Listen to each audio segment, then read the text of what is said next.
Hi there, strikers. There's something uniquely disturbing about people vanishing into thin air. Read about these incredibly strange, unsolved cases. Although these disappearances span centuries, locations, age ranges, and circumstances, there's one common thread shared between them: a lack of closure. There are theories, speculations, and investigations, but never a decisive answer.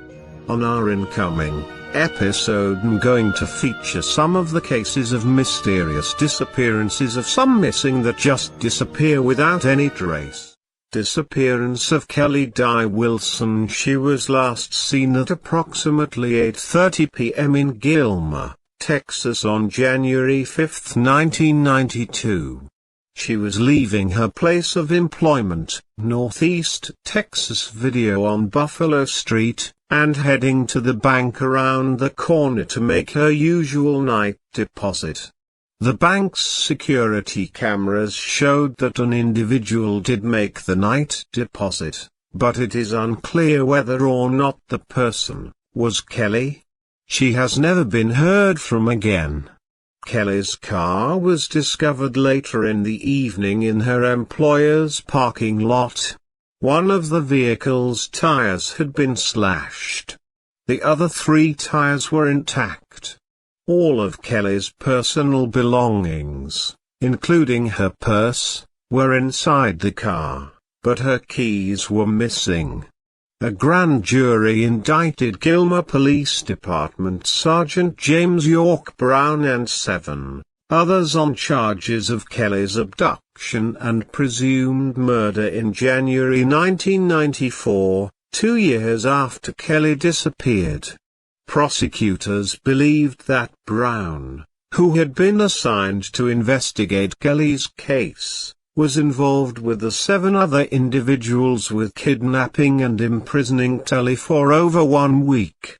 The state also contended that they sexually assaulted and tortured Kelly while she was held captive, then stabbed her to death.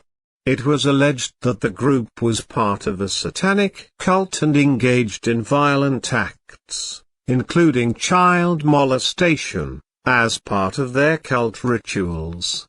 Many of the defendants charged with Kelly's murder were also charged with sexually abusing children. The murder charges against everyone were later dropped, 2 months after the initial allegations had been made. One suspect, a teenager named Michael Bybee, was convicted of a misdemeanor for slashing Kelly's car tire. He admitted to the crime, but maintains he knows nothing about Kelly's disappearance and was simply in the wrong place at the wrong time. The satanic cult was found to be non-existent, a fantasy concocted by overzealous investigators. Brown and the other defendants maintained their innocence in Kelly's case from the onset of the investigation. Kelly was dating Chris Denton at the time of her disappearance. He reportedly had a hot temper and police investigated him for possible involvement in her case, but found no evidence to implicate him. He died of cancer in 2004 and there were rumors he had made a deathbed confession regarding her case, but the stories were untrue. Denton maintained his innocence until the end. Joe David Henry, the owner of Northeast Texas Video and the last person to see Kelly before she vanished, was arrested on child pornography charges in 2004. Authorities have emphasized that in spite of the nature of the charges against him, he has never been considered a serious suspect in Kelly's case. Kelly was a student at Gilmer High School in 1992. Her disappearance remains unsolved. Foul play is suspected. 30 years later, investigators still looking for leads in Kelly Wilson disappearance. It remains one of East Texas' biggest unsolved mysteries, and it sparked rumors of cults, kidnappings, and even pornography.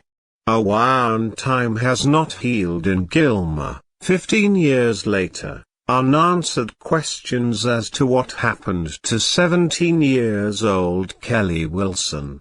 A case like this is a cold case. You never close a missing person. This is a suspected homicide. We are reviewing this case starting from the beginning, said Gilmer Detective Scott Richardson, who is now in charge of the case.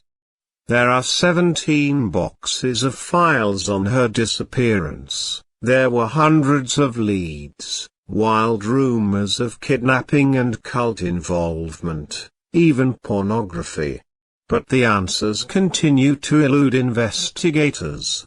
Over the years, hundreds, thousands of leads.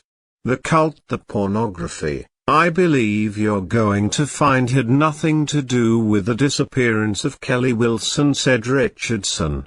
In January 1992, Wilson was supposed to be leaving work with bank receipts. That's the last time anyone saw her alive. Folks with We Talk to say they want the truth, not matter how long it takes. I'd like to see it continue, because if it was my child I would want it to continue, said Gilmer resident Caroline Hill. And some are still holding out hope. It's a slim hope, but I'm sure it's still there for some people. Like anybody else in Gilmer probably. I'd just like to see it solved, go to court, but the main thing is get a closure on it, said longtime resident Claudie Henson. Numerous arrests connected to the case have been made over the years, but all suspects were released due to lack of evidence.